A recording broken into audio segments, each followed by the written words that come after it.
Alrighty, and we're set.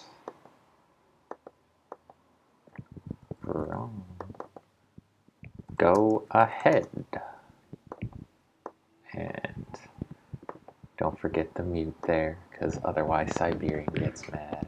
But, anyways, welcome to the Trinity Round 3 feature match. Here it is Prawn Wizard on Froggergeist, he told me to call it. Frog Altergeist. And then D-Ling, who is on Silent Swordsman Turbo. And apparently it's bad. His words, not mine.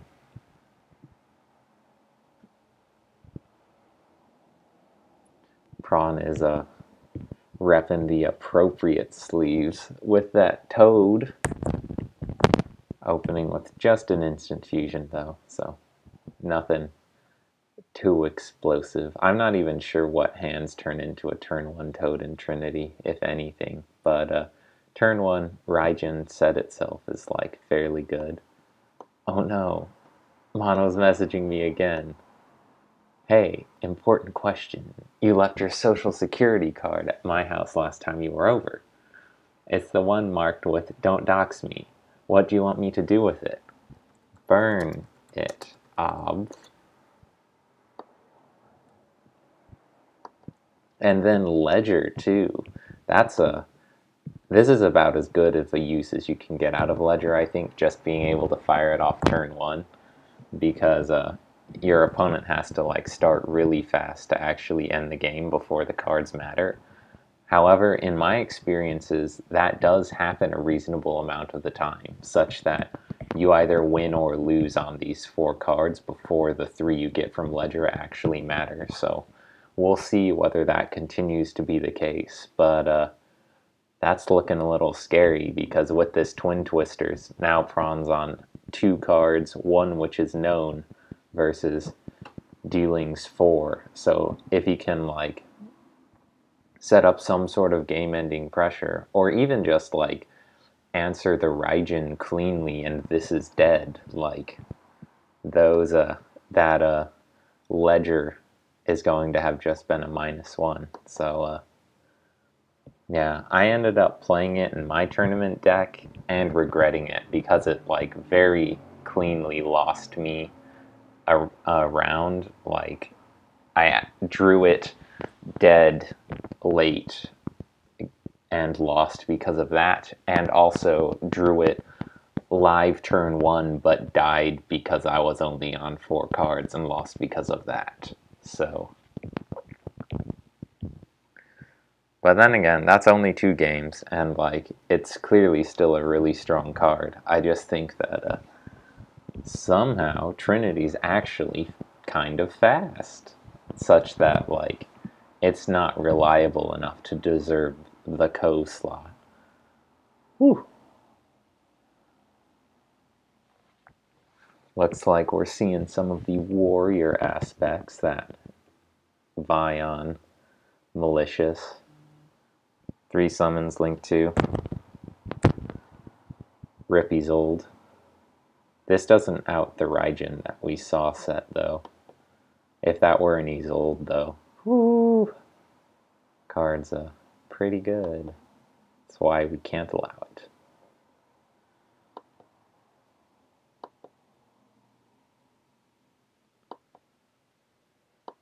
That's 1 for the Ledger, and now you see how, like, glacially slow it is, because there's still, like, 2 and 3 to get through. And this Raijin, all it can do is, like, swing into the Wee Witch. Oof. And it looks like D-Ling did have a clean out to it. Letting it hit over the Wee Witch probably would have been fine anyways, because you could just add back the Vion and have a malicious engrave. But, like, now these 2 cards have to be, like, really, really good, or else D-Ling can, like... Well, that's a fairly good one.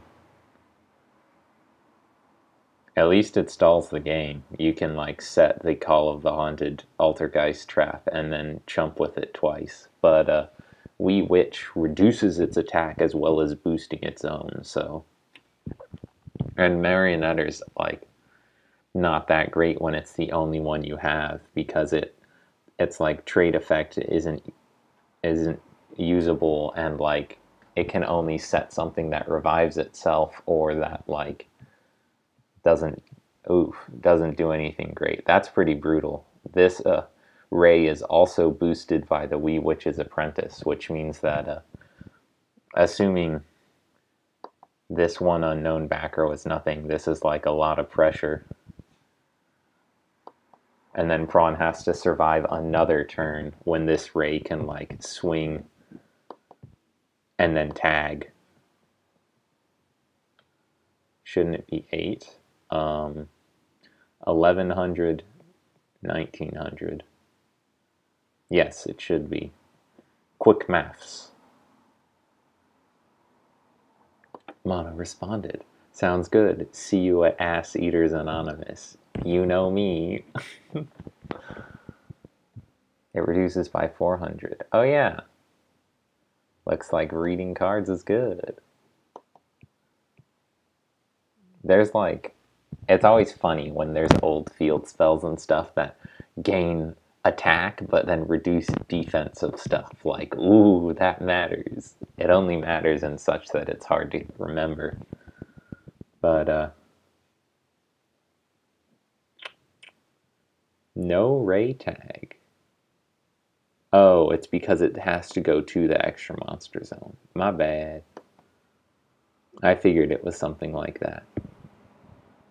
Substitute's good. Yup. The summons do not quite line up, so Prawn's going to have to continue to try and chump, I think. Because that's 2, and Substitute is a toad, not a frog, so you can't, like, make a quick summon and then make a rank 2. Yeah, F to bounce.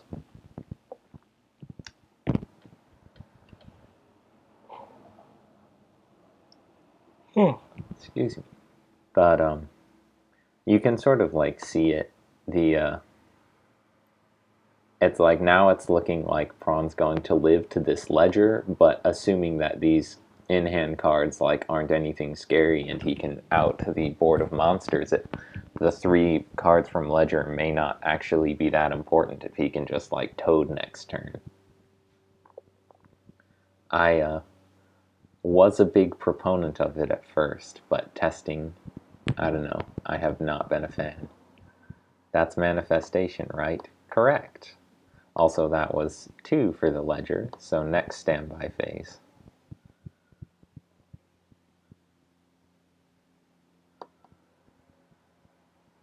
However, the fact that this trap didn't look like it was anything based on previous swings, this is technically lethal, so he has to manifest to chump, which means that some tricky shenanigans may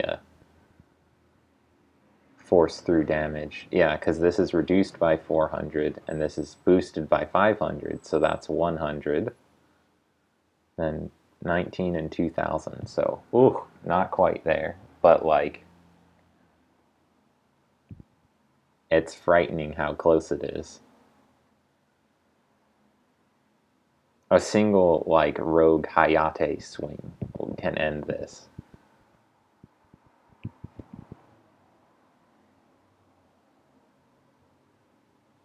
That was 1 summon, right? Correct. Let's see. Generic links with burn effects.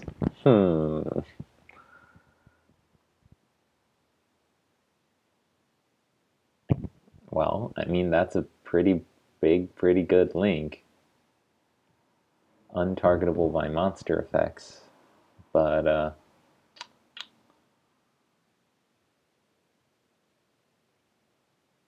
there's already a generic link, too, that outs it, so you can just make Sky Cavalry of Centauria, which is a non-targeting bounce.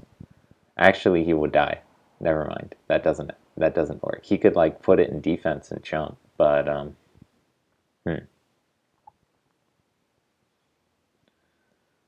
we'll see though. Maybe these cards from Ledger will end up mattering and I'll have to eat my words. Because, like, obviously that's a really saucy +2, but when you're on the 300 life points, that's a little scary. No F. Huh. I guess the rest of his... oh, maybe he's got dupe in deck and he wants to exactly toad it out in defense. That's a little scary, though. This Boral load can take...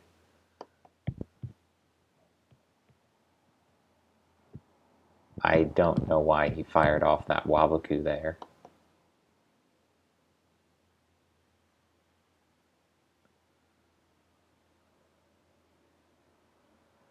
I also... It's like nerve-wracking to put this toad in attack.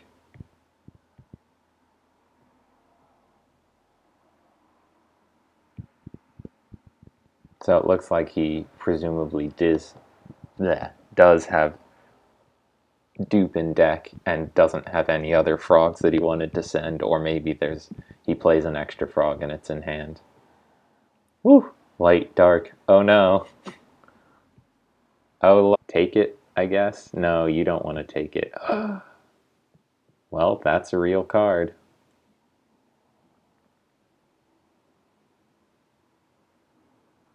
Alright, now Prawn might just be able to win this from here, even though he's only on 300 life points, because it's like what they always say, the only life point that matters is your last, and I think he's established enough control of this game. Wait, he had it last turn and he didn't summon it? Oh, that's definitely a misplay. Like, that's just straight up the incorrect play there, because, like, the one set...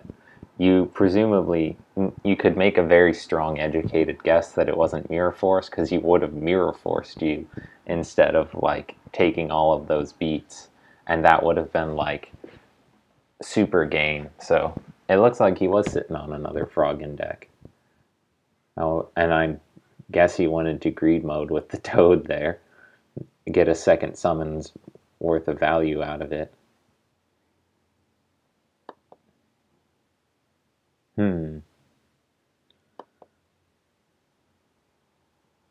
Monsters your opponent controls cannot target monsters for attacks, except this one.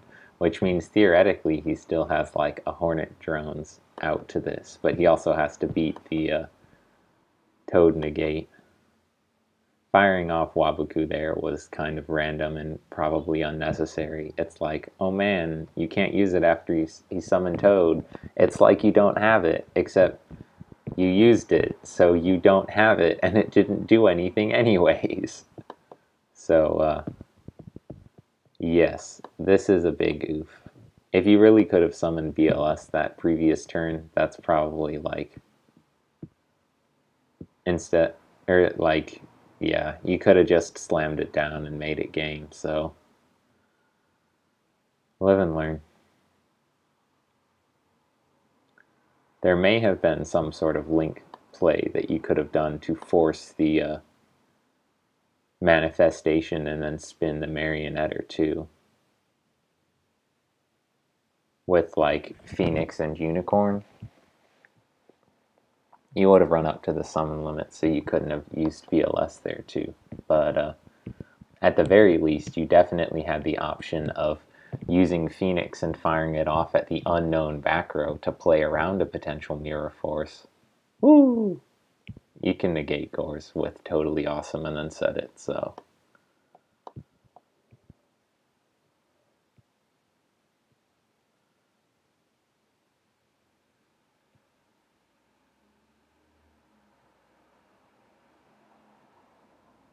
Yeah, this is pretty much over. That's rough.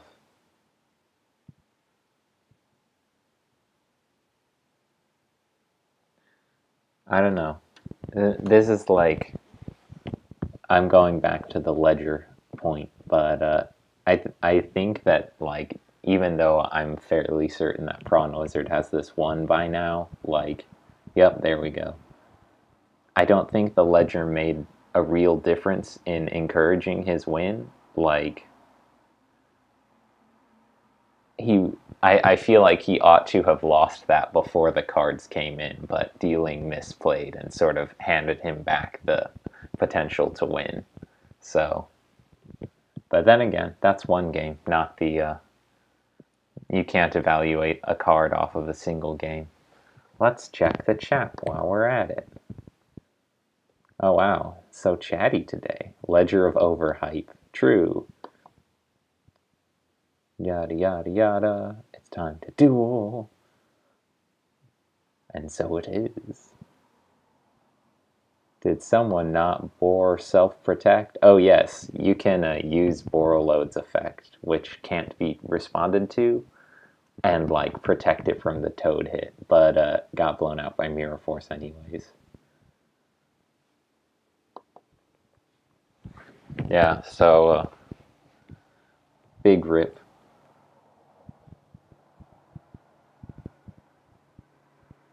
Looks like Prawn finished upsiding. D-Ling is still thinking about it. It's like a personal habit, but I like never actually hit the done siding button until my opponent is done siding, just because I like want to take as much time as I can, but also don't want to like make them wait, which is fairly nice, I guess. It might be like theoretically better to psych them out with like instant side deck locks or like taking way too long. BRB, have to move my car. How disgusting. Real world concerns.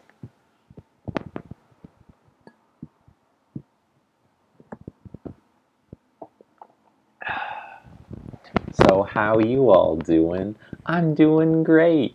Thanks for asking. I made the largest misplay. Ripperoni. At least you realized. But yeah, you totally like had that. I'm certain there was a line game one where you could have killed him on the turn where you just swung with the malicious, the Ray, and the Wee Witch into his chump block and left him at 300.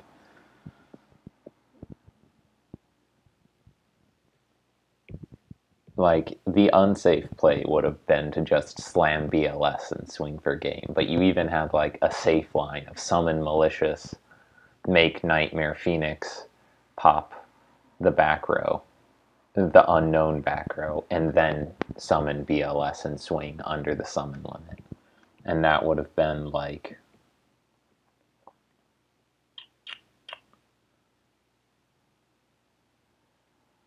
there was like a way to make that happen, I'm pretty sure. You would have had to like finagle around dealing the right amount of damage with BLS and like trying to force him to use the Marionetter in a way that he didn't want to. I think you would have had to like swing with Phoenix first, and if he didn't activate Manifestation, you swing with Ray, and then if he did activate Manifestation, you get a double BLS attack for game, and if he didn't, you would still get the double BLS attack for game. It looks like we're seeing Ledger on the other side now, so we'll see if it's actually Ledger of Overhyped. Because it's yeah, we really saw it in the last game. Like you're quite literally starting down a card, and you have to like play on the back foot for the next 3 turns, which really gets you killed. Like it very much ought to have gotten Prawn killed there. Now we are seeing the namesake of this deck, Silent Swordsman, the not level 1, who like you sack a warrior, can randomly negate spells, and then floats into Big Silent Swordsman. Looks like he changed his mind about that Rhoda.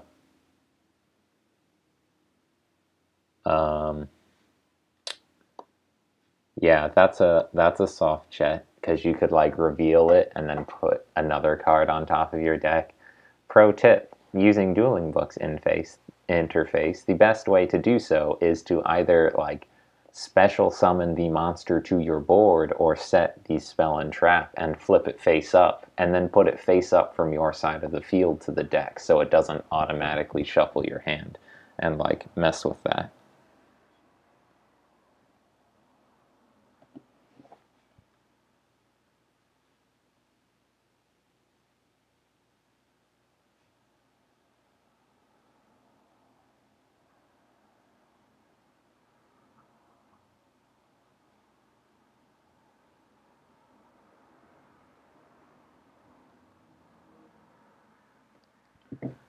Looks like they got that sorted though. It's much better to like be nice in my opinion. The effect still resolves, but I just like don't like being a meanie in these sorts of situations. Like, yeah, maybe I'm getting cheated for it, but like I'd rather lose because I got cheated than like not have fun because I got in a bad fight. So that's just my take on it though.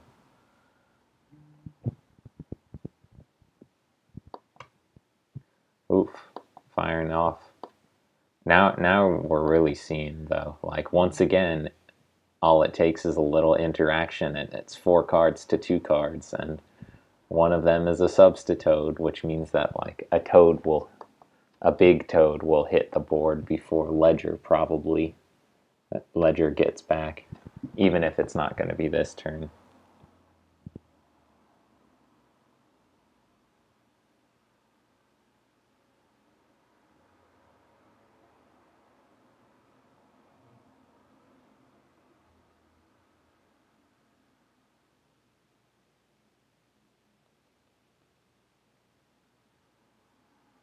Bounce F. We are having some ruling discussions about that the other day, because in the OCG, you could only ever use Swap's return to hand for cost thing like once. And like then you couldn't for the rest of the turn because you can only like get that extra normal summon effect once. But in the TCG for a long time, like you were allowed to just continue to bounce Swap, and it was like great because if you opened like Swap plus 2 frogs, you would go like pitch to special swap, return, pitch to special swap, return, normal summon, return, and like load up your grave. This was before the awesome version of Toad came out, though.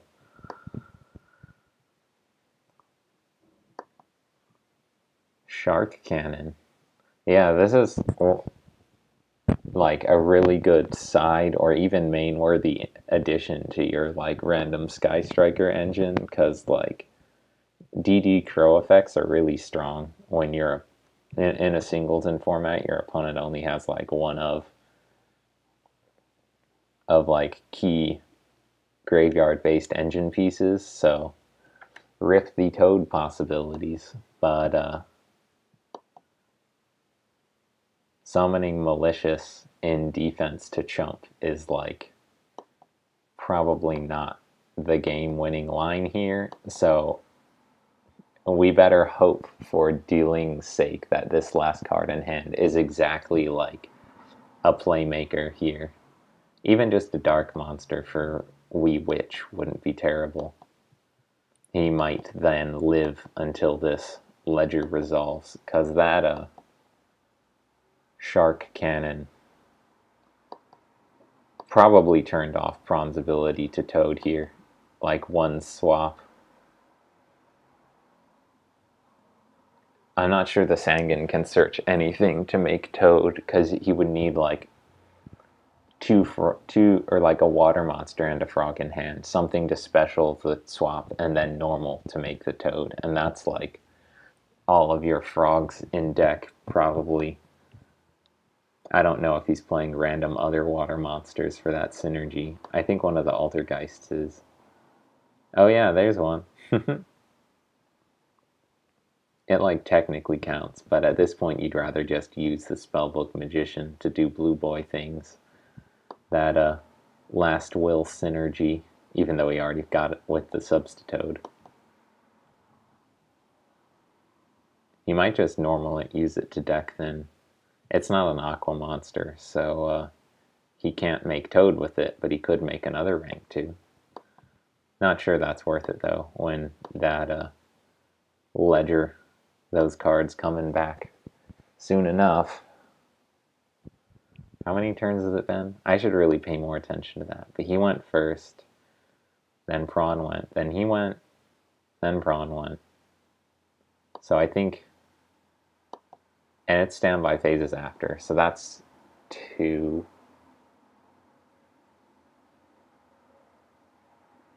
Next standby phase will be 2. It's a good thing to keep notes about this sort of stuff.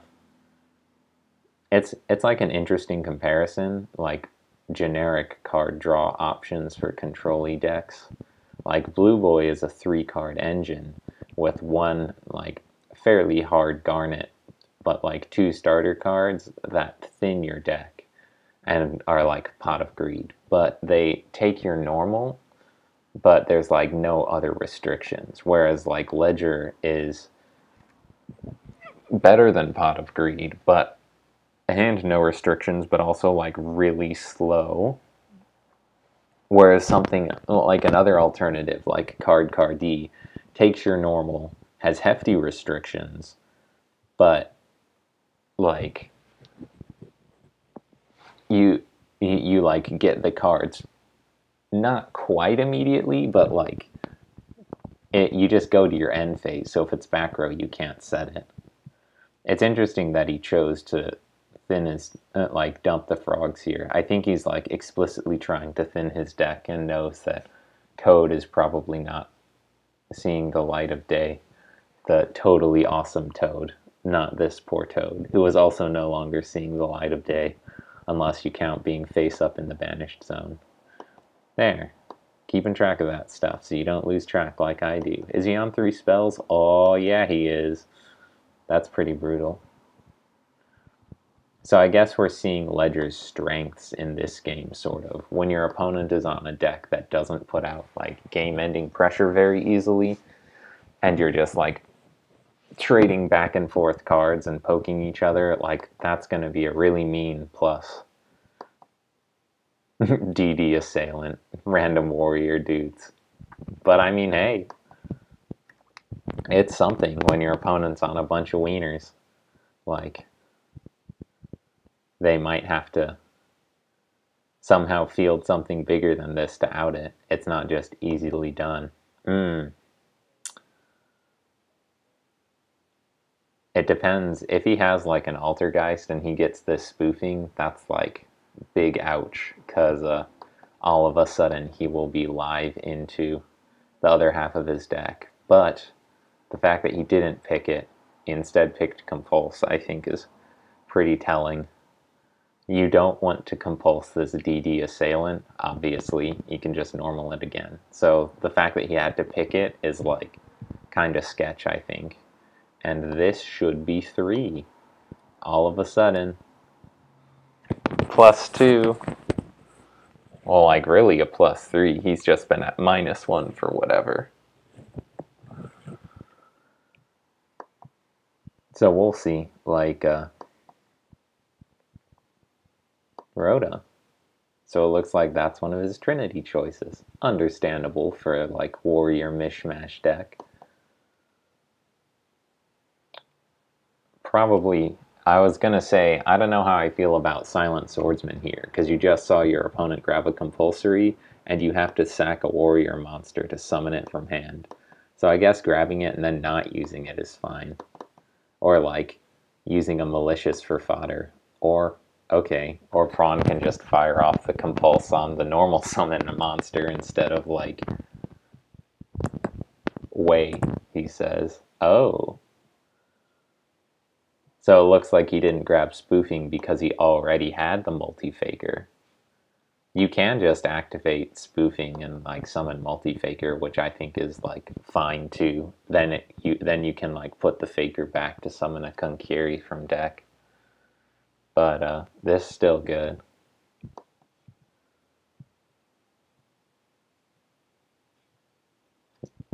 We'll see though. Dealing like has a normal summon and 3 summons for the turn, and like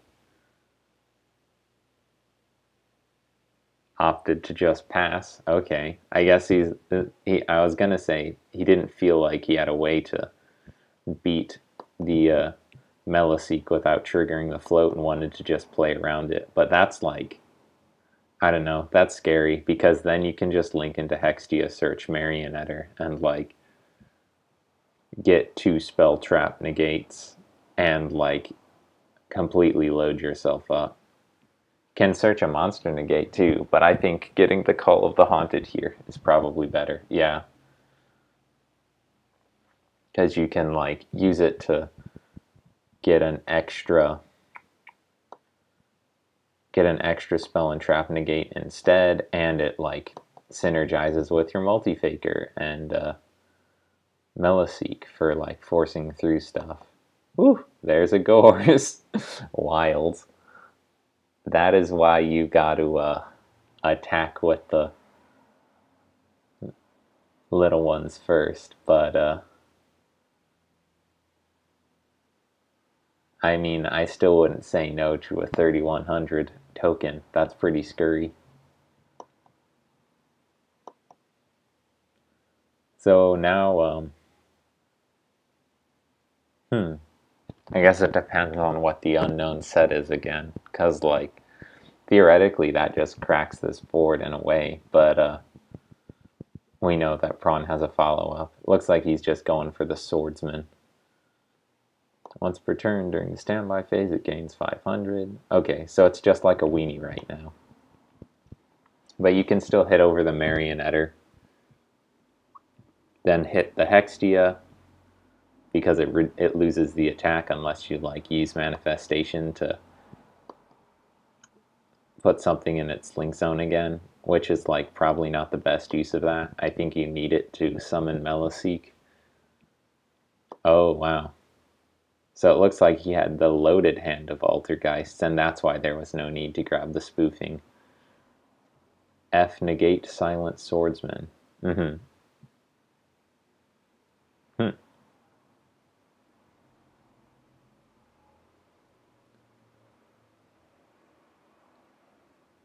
I'm not sure what the best attack is here, because you know your opponent has the manifestation, so you like